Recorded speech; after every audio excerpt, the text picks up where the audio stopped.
Welcome to study for नौकरी। I am Ranjan Kumar Kalindi.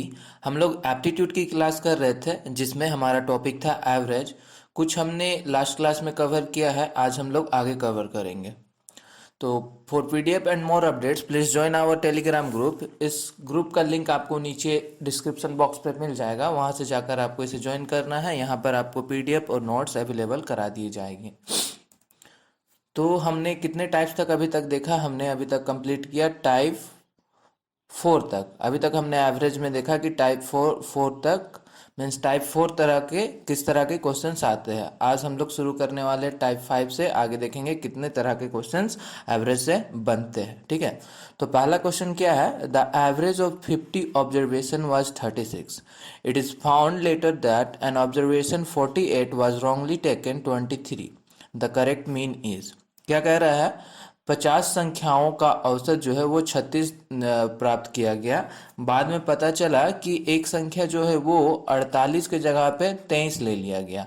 तो उसे करेक्ट करने के बाद सही औसत क्या आना चाहिए? ठीक है, ये इसे सॉल्व करना है। तो इसे हम लोग कैसे सॉल्व करेंगे? इसे सॉल्व करने के लिए क्या करना है? पहले तो दिया हुआ है आपको x1, suppose x1 x2 plus x3 plus dot dot dot dot dot up to x50 divided by 50। ये है इसका एवरेज। कितना निकाला? एवरेज निकाला है 36। 36 एवरेज निकाला है। अब क्या है? अब जो है उसे लेना था क्या, मतलब सही था 48, सही डाटा था 48, बट वो गलती से क्या मेंशन कर दिया? गलती से वो लिख दिया, वो 23 लिख दिया। ठीक है, ये गलती से वो उसने 23 लिख दिया। तो कितने का गैप आ रहा है दोनों के बीच? दोनों के बीच अगर इसे माइनस करें तो इसके बीच गैप आ रहा है 25। ठीक है, अब क्या करेंगे? इस 25 को भी 50 से हम लोग ये कर देते हैं, डिवाइड कर देते हैं, तो इसका वैल्यू आ गया कितना? 0.5। ठीक है, अब ये जो 0.5 आया इसे बस इस एवरेज के साथ ऐड कर देना है। तो 36 प्लस 0.5 इक्वल टू कितना हो जाएगा? इक्वल टू आ जाएगा हमारा 36.5। ठीक ठीक है, तो इससे हमारा आंसर क्या आ गया? ऑप्शन ए जो है 36.5 आ गया।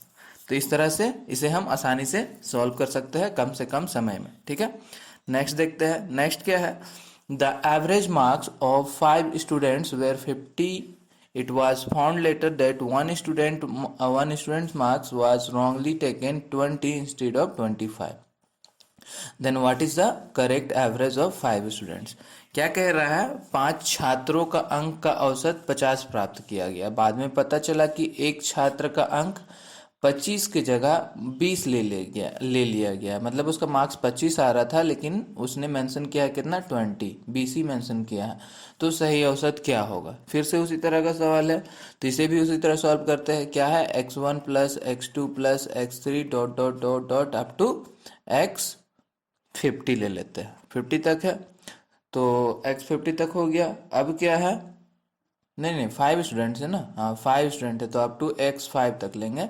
5 स्टूडेंट है तो हो गया हमारा कितना हो गया? 5 स्टूडेंट्स है। हाँ, 5 स्टूडेंट्स है तो डिवाइडेड बाई 5 हो जाएगा। ठीक है, ये कितना है? एवरेज हमारा आया हुआ है 50। ठीक है, 50 आ गया एवरेज। अब क्या बोला इसमें? क्या बोला कि उसको सही उसका जो छात्र का अंक आना था कितना? 25 था। छात्र का अंक जो है वो आ रहा था 25, लेकिन गलती से उसने क्या लिख दिया? 20 लिख दिया गलती से। तो गलती से 20 लिख दिया तो इसके बीच का गैपिंग कितना हुआ? इसके बीच का गैपिंग हो गया हमारा 5 का गैपिंग हो गया। अब ये 5 का गैपिंग हो गया तो इस 5 को, कुल टोटल स्टूडेंट कितने हैं? 5 स्टूडेंट है तो इससे हम इसे डिवाइड कर देंगे तो कितना हो गया? ये आ गया हमारा 1। ठीक है, 1 आ जाएगा। अब इस 1 को क्या करना है? इस 50 से इस 1 को ऐड कर देना है। तो 50 प्लस 1 इक्वल टू क्या हो जाएगा? 51। ठीक है, तो यहाँ पर हमारा आंसर आ जाएगा 51। ठीक है, जो कि कोई भी ऑप्शन से मैच नहीं कर रहा है तो इसे यहाँ पर किसी भी ऑप्शंस को, चलो इसको बना दिया 51। ये हो जाएगा हमारा 51। ठीक है, ऑप्शन ए जो है हो जाएगा 51। ऑलराइट, तो इसे इसी तरह से सॉल्व करते हैं। ठीक है, नेक्स्ट देखते हैं।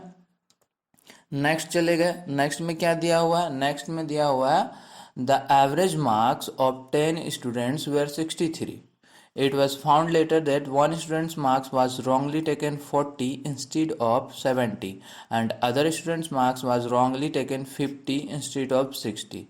Then what is the correct average of 10 students? ठीक है, दो स्टूडेंट्स के बारे में कहा है। यहाँ पे क्या है, 10 छात्रों के अंकों का औसत दिया हुआ है, कितना 63 दिया हुआ है। 10 छात्रों का औसत जो है वो कितना दिया है, 63 दिया हुआ है, 63 प्राप्त किया गया। बाद में पता चला कि एक छात्र का अंक 70 की जगह ले लिया गया है 40 तथा दूसरे छात्र का अंक 60 की जगह ले लिया गया है 50। तो सही औसत निकालने को कहा है।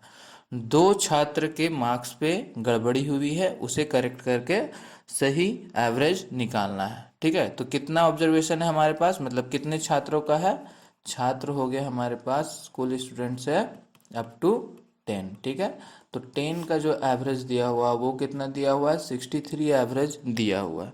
अब क्या है राइट डाटा को एक साइड लिखते हैं दोनों का। तो सही डाटा क्या है, एक स्टूडेंट का जो है एक स्टूडेंट का बोल रहा है, एक छात्र का अंक 70 के जगह पे 40 ले लिया गया। उसका मार्क्स कितना था, 70 था, लेकिन उसको कितना मेंशन किया गया है, 40 मेंशन किया गया है। ठीक है, और दूसरे स्टूडेंट के बारे में क्या बोल रहा है, दूसरा स्टूडेंट के बारे में बोल रहा है कि उसका मार्क्स आना था कितना, 60 आ रहा था, उसका मार्क्स जो है 60 आ रहा था, 60 की जगह ले लिया गया है 50। 60 आना था लेकिन उसका मार्क्स ले लिया गया है 50। तो इसके बाद बोला है सही एवरेज क्या होगा।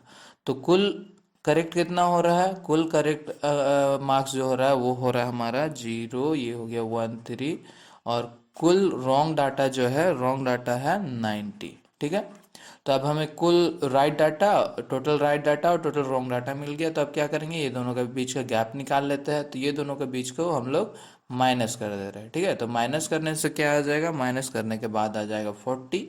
अब 40 आ गया तो 40 को क्या करना है, 40 को 10 स्टूडेंट के साथ डिवाइड कर देना है तो क्या हो जाएगा, यहाँ पे हमारा आंसर ये आ जा रहा है 4 आ जाएगा। अब इस 4 के साथ क्या करना है, एवरेज को ऐड कर देना है, 63 प्लस 4 कर देना है, इक्वल टू कितना आ जाएगा, 63 प्लस 4 इक्वल टू हो जाएगा 67। ठीक है, तो आंसर हमारा आ जाएगा ऑप्शन सी, 67। तो टाइप 5 के अंदर इसी तरह के क्वेश्चन आएंगे जिसमें आपको बोला जाएगा कि सही डाटा ये था बट गलती से कुछ और डाटा ले लिया गया, उसके बाद उसे करेक्ट करके आपको क्या करना पड़ेगा, एवरेज निकालना पड़ेगा। तो इसी तरह के क्वेश्चंस बनते हैं टाइप 5 से, तो इसे ध्यान रखना। और किस तरह से जल्दी बनाएंगे ये भी थोड़ा ध्यान में रखना है। ठीक है, अब आते हैं नेक्स्ट क्वेश्चन। नेक्स्ट है टाइप 6 की बात करते हैं। टाइप 6 में क्या होता है, टाइप 6 में क्या है, इसमें क्रिकेट से कुछ औसत के सवाल आते हैं। ठीक है, क्रिकेट से एवरेज में सवाल पूछता है। किस तरह का सवाल पूछता है, चलो देखते हैं। क्या पूछ रहा है, एक cricket player scores 48, 46, 45 and 44 runs respectively in his 4 innings. 4 innings का उसका स्कोर दिया हुआ है। ही will score how many run in 5th inning. 5th inning में वो कितना स्कोर करेगा कि उसका so that his average becomes 40 run. ठीक है, क्रिकेटर जो है वो क्या कर रहा है, 4 पारियों में अपना रन बना रहा है, 48, 46, 45 और 44। ठीक है, 4 पारियों में इतना रन बनाया, तो वो अपने 5वें पारी में कितना रन बनाएगा कि सारा रनों का एवरेज जो है, औसत जो है वो 50 हो जाए, ये हमें फाइंड करना है। ठीक है, तो क्या करेंगे इसमें, कैसे करेंगे, इसमें देखो करना ये है, बहुत ही सिंपल से इसको आसानी तरीका से हम लोग सॉल्व करेंगे। सबसे पहले तो देखो क्या हो रहा है, first inning, second inning, third inning, fourth और फिफ्थ, टोटल 5 तक इसे खेलना है, 5 इनिंग तक का करना है। ठीक है, फर्स्ट इनिंग में क्या कर रहा है, फर्स्ट इनिंग क्या करेंगे, फर्स्ट इनिंग में कितना है, 48 है, प्लस 46 है, प्लस 45 है, प्लस 44 है, और प्लस ये हमें पता नहीं कि 5th इनिंग में वो कितना बनाएगा। तो क्या बोला, इसी का हमें क्या बोला, एवरेज निकालने को। तो इसका एवरेज निकाल देना है, एवरेज इक्वल टू क्या है, लाना है हमें 50 लाना है, 50 आना चाहिए एवरेज। तो यहाँ से कैलकुलेट करके हम यहाँ पर x का वैल्यू अगर निकाल ले तो वही हो जाएगा हमारा क्या, आंसर। लेकिन ये प्रोसेस जो है वो क्या हो जाएगा, थोड़ा मोर कैलकुलेटिव हो जाएगा। बट हमें क्या करना है, हमें तो सीखना है कि कैसे हम इसे कम से कम समय में बना सके, ताकि एग्जाम्स में हमें इसे अटेम्प्ट करने में कम समय लगे और आसानी से सॉल्व हो जाए। ठीक है, तो कैसे करेंगे आसानी से सॉल्व, आसानी से सॉल्व करने के लिए क्या करना है हमें, ये हो गया हमारा फर्स्ट, सेकेंड, थर्ड, फोर्थ और फिफ्थ। ठीक है, तो फिफ्थ इनिंग तक ये खेलेगा, फिफ्थ इनिंग तक खेलेगा। इसमें इसका एवरेज कितना आना चाहिए? 50 आना चाहिए, 50 आना चाहिए, 50 आना चाहिए, 50 आना चाहिए और 50 आना चाहिए। ठीक है, एवरेज आना चाहिए 50। अब क्या है, फर्स्ट इनिंग में वो कितना स्कोर किया? फर्स्ट इनिंग में वो स्कोर किया है 48। ठीक है, सेकेंड इनिंग में कितना? 46। थर्ड इनिंग में किया है 45 और फोर्थ इनिंग में किया है 44। ठीक है, फिफ्थ का हमें पता नहीं है। ठीक है, अब क्या करते हैं, ये सारा डाटा को आपस में माइनस कर देते हैं। ठीक है, यहाँ से हम सबको माइनस कर दिए, तो 50 में से 48 को घटाए तो क्या आ जाएगा? 2 आ जाएगा। 46 घटाएंगे तो कितना आ जाएगा? 4 आ जाएगा। उसके बाद 45 में से ये हो गया 5 और यहाँ पर आ जाएगा 50 में से 44 गया तो कितना हो गया? 6। और यहाँ से 50 में से कुछ नहीं है तो कितना? डायरेक्ट 50 ही आएगा। ठीक है, अब क्या करना है, इसे आपस में बस जोड़ देना है। सबको आपस में जोड़ देना है, तो जोड़ने के बाद क्या आ जा रहा है? 6 4 10 60 5 67। तो 67 जो है हमारा टोटल कैलकुलेट होके आ जा रहा है, और यही क्या हो जाएगा, उसे फिफ्थ इनिंग में कितने रन बनाने पड़ेंगे? उसे 67 रन बनाने पड़ेंगे, तभी जाके उसका एवरेज जो है वो 50 होगा। तो ऑप्शन ए जो है वो हमारा करेक्ट आंसर हो जाएगा। ठीक है, नेक्स्ट देखते हैं। नेक्स्ट देखो, इसी तरह का सवाल है। A cricket player scores 46, 52, 54 respectively in his 3 innings. He will score how many runs in his fourth inning so that his average become 55। ठीक है, एक क्रिकेटर जो है अपने 3 पारियों में 46, 52 और 54 रन बनाया।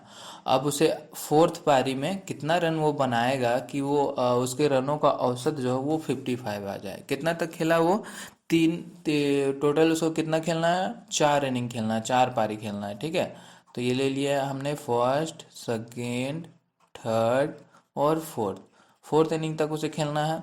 फोर्थ इनिंग तक कितना एवरेज उसका आना चाहिए? 55 आना चाहिए। कितना आना चाहिए? 55, 55 और 55 आना चाहिए। ठीक है, अब 55 आना चाहिए। फर्स्ट इनिंग में उसने कितना स्कोर किया? फर्स्ट इनिंग में उसने स्कोर किया है 46, सेकेंड में 52 और यहाँ पे 54 और यहाँ पे कुछ नहीं। ठीक है, तो अब क्या करते हैं, अब इसे माइनस कर देते हैं आपस में।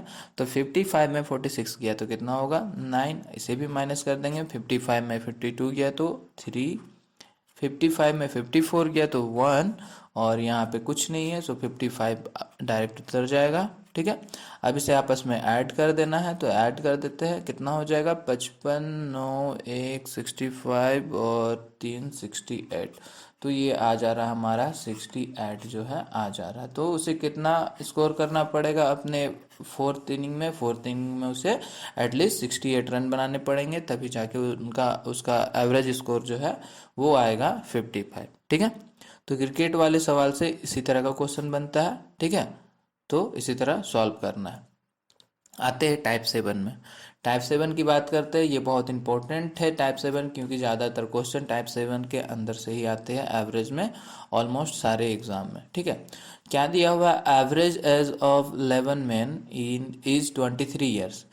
If one man left them then their average decreases by 1.5 years, then what is the age of man who left them? ठीक है, क्या बोला?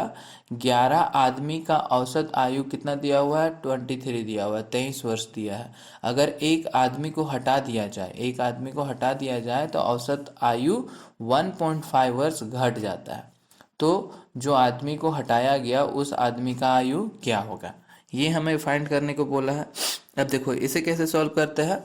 क्या बोला क्वेश्चन में? 11 आदमी है। ठीक है, 11 मैन है जिसका औसत आयु जो है, एवरेज एज दिया हुआ है कितना? 23 ईयर्स दिया हुआ है। ठीक है, 23 ईयर्स दिया हुआ है, तो कितना हो गया total? 11 into 23। 11 into 23 equal to कितना हो जाएगा? कैलकुलेट करने पे आ जाएगा 253 आ जाएगा। 253 आ गया। अब क्या बोला दूसरा केस में? क्या बोला? बोल रहा है कि अगर एक आदमी को हटा दिया जाए। ठीक है, इफ वन मैन लेफ्ट, एक आदमी को हटा दे, एक आदमी को हटा दे तो कितना आदमी बचा? 10 आदमी बचा। ठीक है, 10 आदमी बचा, 10 आदमी बचा, तो 10 आदमी बचने के बाद क्या हो रहा है, हटा दिया जाए तो औसत आयु 1.5 वर्ष घट जाएगा। Average age decreases by 1.5 year. So यहाँ से 23 ईयर्स था तो इसमें से क्या हो गया, 1.5 ईयर घट गया।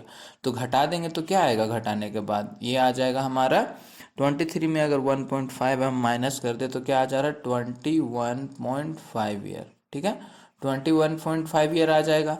अब क्या, इसका भी टोटल निकाल लेते हैं तो कितना हो जाएगा, 10 into 21.5 that is equal to 215। ठीक है, अब इन दोनों का गैप निकाल लो, गैप निकाल लो कहने का मतलब दोनों को घटा दो। दोनों को घटा दिए तो क्या हो जाएगा, दोनों को माइनस करने पे आ जा रहा है, आ जा रहा है 38। तो उस आदमी का एज कितना था, उस आदमी का आयु था 38, वो 38 साल का था। ठीक है, तो ऑप्शन सी जो है हमारा सही हो जाएगा। तो देखा किस तरह से आसानी से इसे सॉल्व किया। तो इसी तरह आसानी से कम समय में सॉल्व करना है क्वेश्चन को। बढ़ते हैं आगे। नेक्स्ट क्या दिया हुआ है, नेक्स्ट है हमारा the average age of 36 students is 44 years. If teachers age is included then the average age increased by 1 year, then what is the age of teacher. ठीक है, कह रहा है कि 36 छात्रों के समूह में औसत आयु 14 वर्ष है। ठीक है, 36 छात्रों के समूह में औसत आयु दिया हुआ कितना, 14 वर्ष है। अगर एक शिक्षक की आयु को शामिल करने पर औसत आयु 1 वर्ष बढ़ जाता है। एक शिक्षक को उस छात्रों के ग्रुप में शामिल करने पर क्या हुआ, जो औसत आयु था उससे 1 वर्ष बढ़ गया। तो शिक्षक का आयु क्या है, जिस शिक्षक को ऐड किया गया उसका आयु क्या है, वो हमें फाइंड करना है। सेम क्वेश्चन है, उसी तरह हम लोग बनाएंगे। तो क्या था, 36 स्टूडेंट्स है। ठीक है, 36 क्या थे, स्टूडेंट्स थे, 36 छात्र थे और 36 छात्रों का औसत आयु जो है, एवरेज एज दिया हुआ था कितना, 14 ईयर्स। ठीक है, 14 साल था, 14 वर्ष दिया हुआ था। तो इसका टोटल निकाल लेंगे। टोटल कैसे निकालेंगे, 36 इंटू 14 कर देंगे तो 36 इंटू 14 इक्वल टू हो जाएगा हमारा 504 हो गया। ठीक है, अब क्या बोला, अब क्या बोल रहा है कि शिक्षक को ऐड करना है। एक शिक्षक को ऐड किया, एक शिक्षक को ऐड किया तो अब टोटल कितना हो गया, टोटल थे 36। तो 36 में हमने एक शिक्षक को ऐड किया तो क्या हो गया, 37 हो गए। अब 37 लोग हो गए, 37 लोग हो गए किसको मिला के, स्टूडेंट और टीचर को मिला के। ठीक है, 37 लोग हो गए तो क्या हो रहा है, 37 होने पे 1 वर्ष जो है एवरेज एज बढ़ जा रही। तो यहाँ से 1 वर्ष बढ़ जा रही, डेट इज 15 हो जा रही। कितना हो जा रही है, 15 हो जा रही है, 15 ईयर हो जा रही है एवरेज। तो अब क्या करना है, इसका भी टोटल कर देना है। टोटल कर दिए 37 इंटू 15, 37 इंटू 15 इक्वल टू, इसको कैलकुलेट करने से आ रहा है 5, 5 और 5। ठीक है, अब क्या करना है, अब ये दोनों के बीच का गैपिंग करना है। गैपिंग मतलब दोनों को आपस में माइनस कर देना है। तो माइनस कर देने के बाद क्या हो रहा है, आ रहा है हमारा 51। तो 51 जो है वो 51 टीचर का एज होगा, टीचर 51 का उसका आयु होगा। ठीक है, तो ये हो गया। इसी तरह से इसे सॉल्व करना है। ठीक है, तो एवरेज हमारा यहाँ पे ख़त्म होता है। टोटल इसमें 7 टाइप के ही क्वेश्चन आते हैं, और कुछ होंगे बट उसे इसी तरह मिक्स करके ही सॉल्व करना है। ठीक है, तो इतने टाइप्स का क्वेश्चन हमने अभी तक देख लिया। अब आप कोई सा भी बुक उठा लो या फिर प्रीवियस ईयर का क्वेश्चन उठा लो और उसे बनाना शुरू करो, आप देखना कितनी आसानी से एवरेज के सवाल को सॉल्व कर पाएंगे। ठीक है, तो थैंक्स। ये हमारा हो गया आज का क्वेश्चन ऑफ द डे। एक छोटा सा सवाल है, इसे आपको नीचे जाके कमेंट बॉक्स पे इसका आंसर करना है। Alright, so thank you for watching and अच्छा लगे तो प्लीज़ इसे लाइक कर देना। और अभी तक चैनल को सब्सक्राइब नहीं किया है तो सब्सक्राइब कर लो, ताकि आप हमारे साथ आगे की क्लास में बने रहें और अपने फ्रेंड सर्कल में इसे शेयर करना। Thank you.